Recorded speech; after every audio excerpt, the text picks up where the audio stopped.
They say some houses remember. They say some houses remember every secret, every scream, every soul that ever darkens its doorway. But this house, the one we're about to explore together, it does more than just remember. It watches. Tonight, we're not just telling a story. We are stepping inside the Blackwood Mansion, the house that watches you back. Our story begins on a cold, crisp October evening. Picture this. The woods are deep, the light is fading, and the young urban explorer Rayan pulls up to the gates of the infamous Blackwood Mansion. You know, the type brave, a little reckless, always chasing that next viral video. The locals, wise to the mansion's secret, had warned him. Don't go there after sunset, they'd said, their voices low.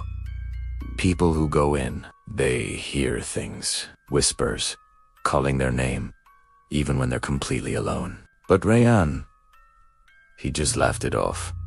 He saw an opportunity, a haunted house challenge.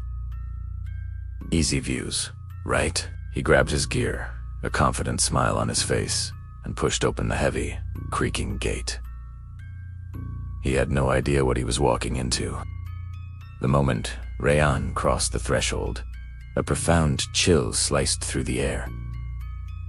It wasn't just the autumn cold. This was different, a deep, penetrating cold that seemed to come from the very stones of the house. His breath fogged in front of him, each exhale a ghostly plume in the gloom. The air was thick, heavy with the scent of decay, of dust undisturbed for centuries, and something else, something faintly metallic, like old blood. He flicked on his high-powered flashlight, but the beams sputtered, flickering weakly as if the darkness itself was fighting back, trying to swallow the light. As his eyes adjusted, he saw that the grand foyer was lined with portraits, docents of teams stretching up the walls towards the cobweb-draped ceiling. Stern-faced men, solemn women, and eerie-looking children, all captured in oils, their expressions frozen in time. But as he took a few steps forward, a shiver traced its way down his spine.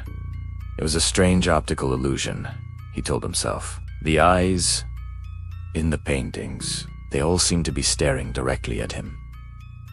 He moved to the left, and their gazes followed. He shifted to the right, and they tracked his every step. A nervous laugh escaped his lips. Wow, that's a good trick, he muttered into his camera, trying to play it cool for his future audience. Masterful painting technique. But then, from the corner of his eye, he saw it. One of the portraits, a pale woman with dark, hollow eyes, blinked a single, slow, deliberate blink. Rayan's heart hammered against his ribs. It couldn't be. It had to be a trick of the light, his mind playing games on him in the oppressive darkness. He fumbled for his camera, his hands suddenly clumsy. He had to capture this. This was the content he came for. He pointed the lens at the row of portraits, panning slowly across their stoic faces. Okay, guys, you are not going to believe this, he whispered, his voice trembling slightly. He filmed for a solid minute, waiting for another blink, another sign of life. Nothing. Disappointed but still rattled. He lowered the camera to check the footage. He rewound the clip, his thumb tapping impatiently on the screen. Frame by frame, he watched the playback. The portraits were still, but in every single frame, standing just behind his shoulder in the reflection of the glass, was a tall, slender shadow. A figure that wasn't there. Espunaron, flashlight beam cutting wildly through the empty hall. There was no one there. Absolutely no one. His blood ran cold. He quickly deleted the clip, his mind racing. It was a glitch, a smudge on the lens. It had to be. Shaking his head, he tried to regain his composure and pushed deeper into the mansion. He decided to head upstairs, the wooden steps groaning under his weight like a dying man. Each step echoed in the crushing silence of the house. He found a long hallway, and at the end of it, a room with its door slightly ajar. Pushing it open, he found himself in a chamber filled with mirrors. Docents of theme of all shapes and sizes, leaning against the walls, hanging askew, their surfaces clouded with dust and age, and they were all covered in handprints, not on the outside, but on the inside, as if people were desperately trying to claw their way out from behind the glass. The air in the room was electric, buzzing with a low, almost inaudible hum. In the center of the room, on a small, rickety table, sat an old reel-to-reel voice recorder. As he approached, a loud asterisk click.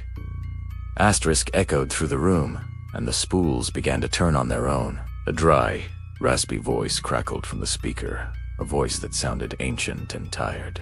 "Don't look at them for too long," it whispered. "They don't like it." Just as the voice faded into static, his flashlight, which had been holding steady, dimmed once more, casting the hallway outside in near total darkness. Rayan turned, his heart leaping into his throat. A figure was standing at the far end of the corridor. It was tall, unnaturally so, and completely motionless. It was too dark to make out any features, except for 2 points of light that glowed with a sickly white luminescence where its eyes should be. He was paralyzed, every muscle in his body screaming to run, but his feet were rooted to the spot. His camera, still in his hand, managed to pick up a faint, sibilant whisper carried on the stale air, a question that seemed to slither directly into his brain. "Why did you wake us?" That broke the spell. Rayan stumbled backward, his back hitting the wall. He scrambled away from the mirrored room, fumbling for doorknobs along the hallway, desperate for an escape.